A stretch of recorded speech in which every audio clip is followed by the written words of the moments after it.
शरीफ ने एहसन इकबाल को मुझे 2005 या 6 में मेरे घर आया था।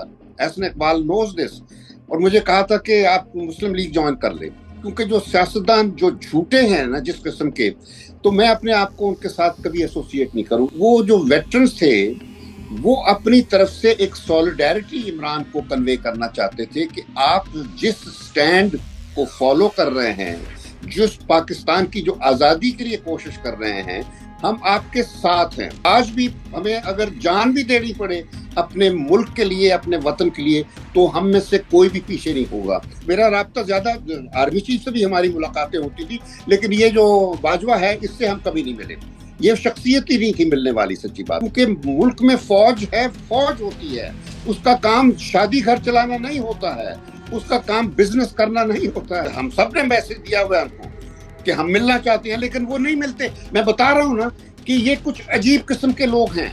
मुझे बड़ा अफसोस होता है, हालांकि हर आर्मी चीफ हमसे मिला करता था, हम मशवरे देते थे पाकिस्तान की अजमत के लिए। तो मैंने भी हमारे सारे foreign secretary they will be very happy कि हम आपके साथ शेयर करें कि मुल्क के मसाइल कैसे हल होते हैं। यानी ये समझते हैं अकले कुल अपने आप को, ये दो यानी यूनिवर्सिटियों में पढ़ के आ गए हैं, ये समझते हैं कि बस अब हम कॉग्निटिव और पता नहीं क्या क्या टर्म्स इस्तेमाल करके वो सोचते हैं कि हम दुनिया को फतह कर लेंगे। अस्सलाम वालेकुम नाज़रीन, आप सियासत डॉट पी के देख रहे हैं। सोहराब बरकत आपसे मुखातिब है। शमशाद अहमद खान साहब हमारे साथ मौजूद हैं। गुज़श्ता दिन वेटरन्स के साथ शमशाद साहब भी मौजूद थे और इमरान खान से इनकी मुलाकात भी हुई है। शमशाद सर अस्सलाम वालेकुम। जी वालेकुम अस्सलाम। शमशाद सर, हमने देखा नहीं है कि आप किसी के घर गए हों, उनसे मुलाकात की हो, लेकिन गुज़श्ता दिन हमने देखा कि आप इमरान खान साहब के घर गए और उनसे आपने मुलाकात भी की।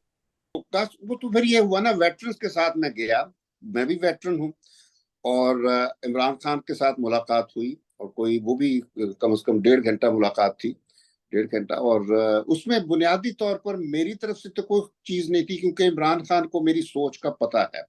सोच इन द सेंस, वो हर रोज मुझे देखते हैं, पढ़ते हैं, तो इस वजह से मेरा उनसे कोई इस तरह फिजिकल कोई रिश्ता नहीं है। और वैसे भी कोई सियासत, मैं सियासतदानों के साथ कभी अपने आप को एसोसिएट मैंने नहीं कभी किया। मैं सियासतदान हूं ही नहीं। जी। और मैं पहले बताना ये चाहता हूँ, ये सब आप किस्सा जो है आपको बताने से पहले, कि नवाज शरीफ ने एहसन इकबाल को मुझे 2005 या 6 में मेरे घर आया था। एहसन इकबाल नोज दिस और मुझे कहा था कि आप मुस्लिम लीग ज्वाइन कर ले।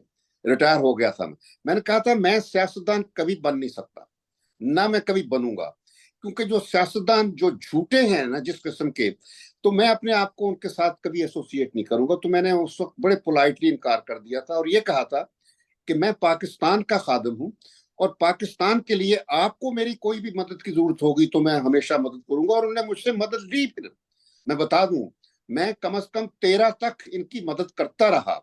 यानी इनको बताता था कि क्या करना चाहिए, क्या नहीं करना चाहिए। रेमोंड डेविस का किस्सा हुआ, उस पे मैंने इनको बताया कैसे डील करना है। कोई अमेरिकन आते थे तो मैं इनको बताता था कि ये बात करनी है, ये नहीं करनी है।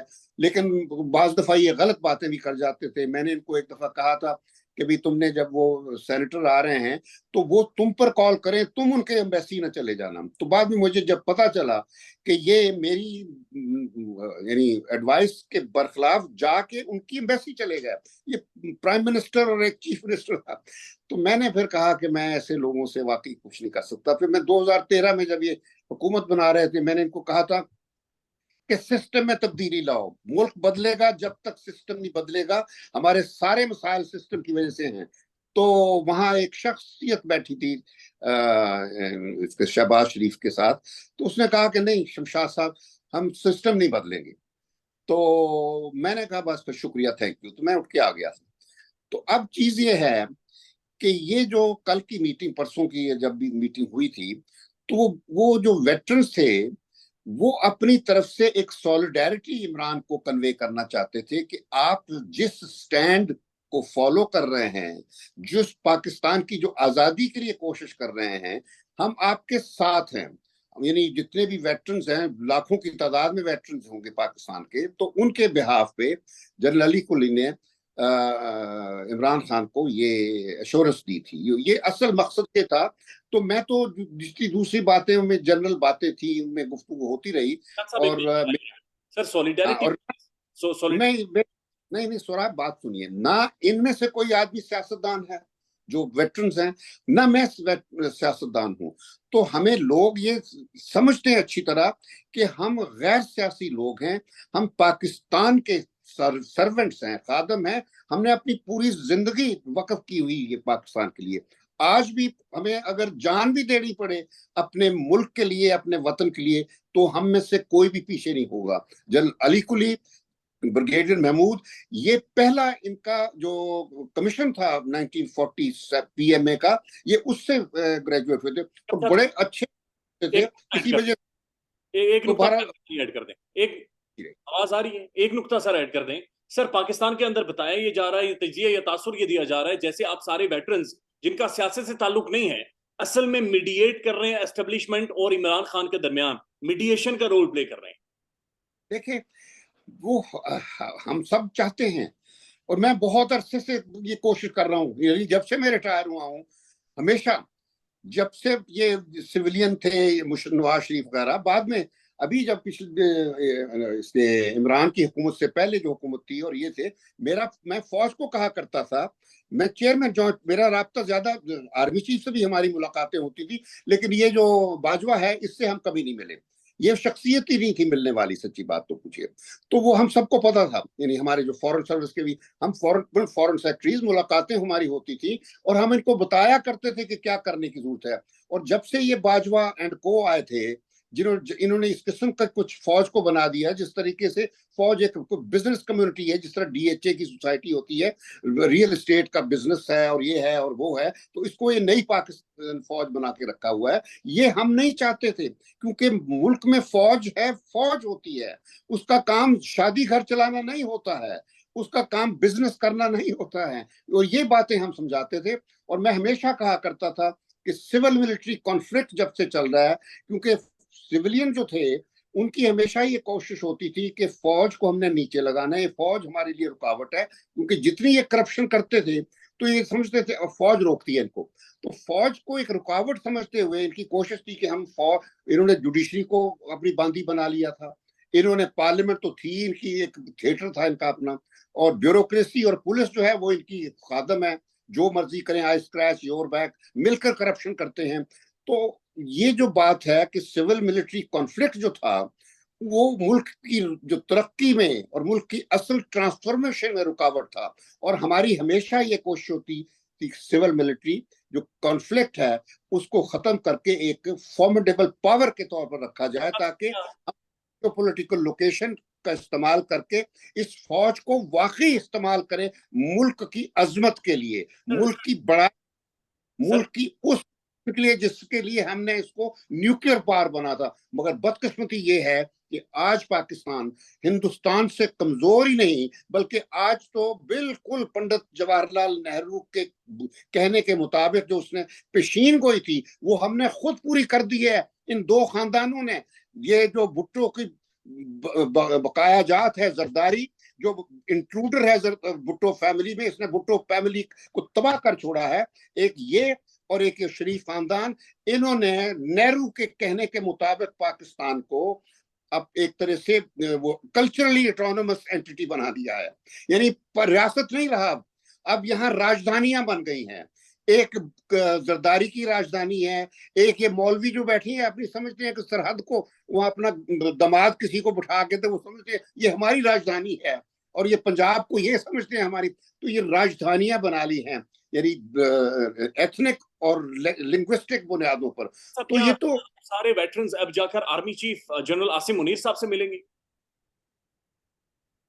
अगर वो मिले, बिल्कुल, मैंने खुद ये, हम सब ने मैसेज दिया हुआ है उनको कि हम मिलना चाहते हैं, लेकिन वो नहीं मिलते। मैं बता रहा हूं ना कि ये कुछ अजीब किस्म के लोग हैं, मुझे बड़ा अफसोस होता है। हालांकि हर आर्मी चीफ हमसे मिला करता था, हम पर मशवरे देते थे पाकिस्तान की अजमत के लिए।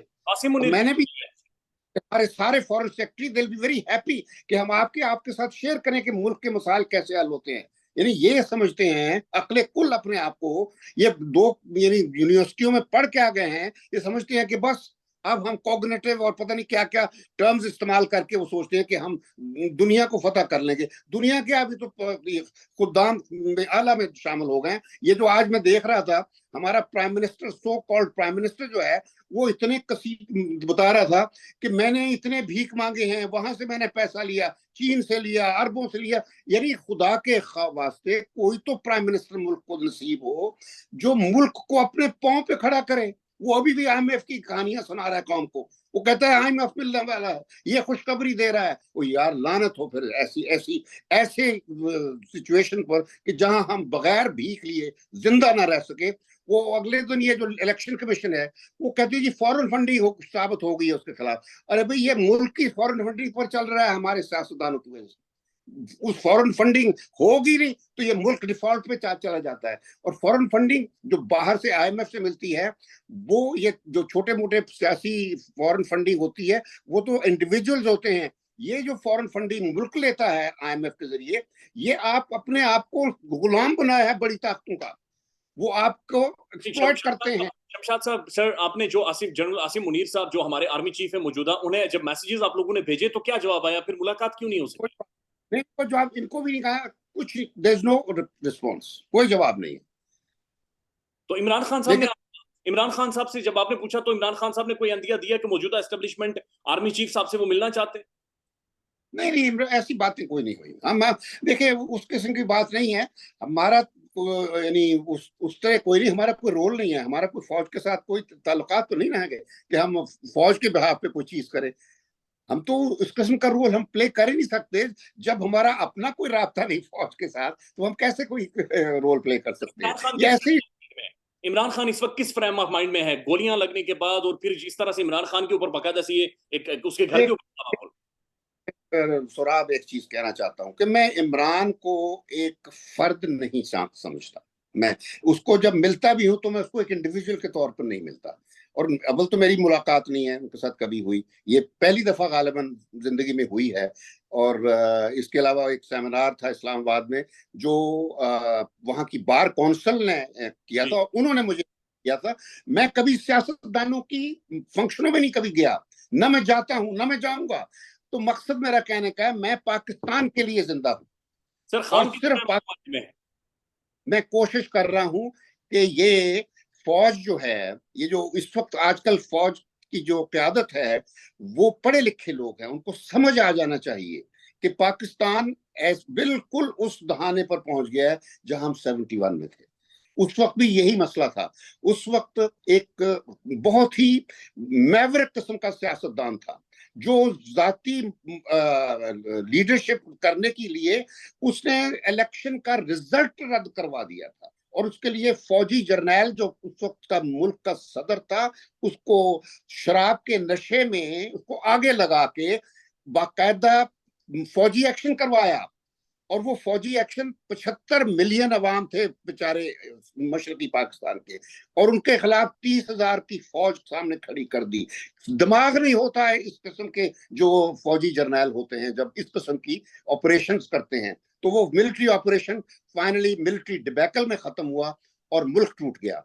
और आज मैं ये बात बताता हूं कि आज अगर उसी किस्म की बातें होंगी तो फिर ये मुल्क भी एक नहीं, दो नहीं, अब ये 4 टुकड़ों में टूटेगा। और ये ऑलरेडी क्या है, ऑलरेडी ये राजधानी बनी हुई है। एक का भुट्टो, ये बाजवा जाते जाते ये बिलावल भुट्टो को दे गया है पोजीशन। वो कह गया था कि मैं 28 में भुट्टो को प्राइम मिनिस्टर बनाऊंगा। अब देखिए पाकिस्तान की बदकिस्मती कि एक शख्स फैसले करता था कि कौन प्राइम मिनिस्टर बनेगा। और दूसरा ये कि ये जो 23 का इलेक्शन है उसमें शहबाज शरीफ बनेगा। ये वो खानदान है जिन्होंने इस मुल्क को उस जगह पहुंचाया जहां हम आज खड़े हैं।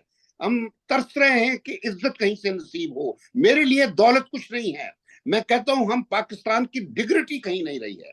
चीन से हमें दूर कर दिया है, रूस से हमें दूर कर दिया है, हमारे दूसरे दोस्तों से दूर कर दिया है। भीख मांग मांग के इतना ये गल्फ की रियासतों से भीख मांग मांग के हमने उनको नाराज कर दिया है। ये है बातें। शमशाद साहब, आखिरी मुख्तसरन आपसे सवाल है, मुख्तसरन बताइएगा सर, इमरान खान किस फ्रेम ऑफ माइंड में है इस वक्त? आपने उसको स्ट्रॉन्ग नहीं देखिए, मैंने कहा कि वो एक फिनोमिनन है उसी तरह उसमें वो गरज है।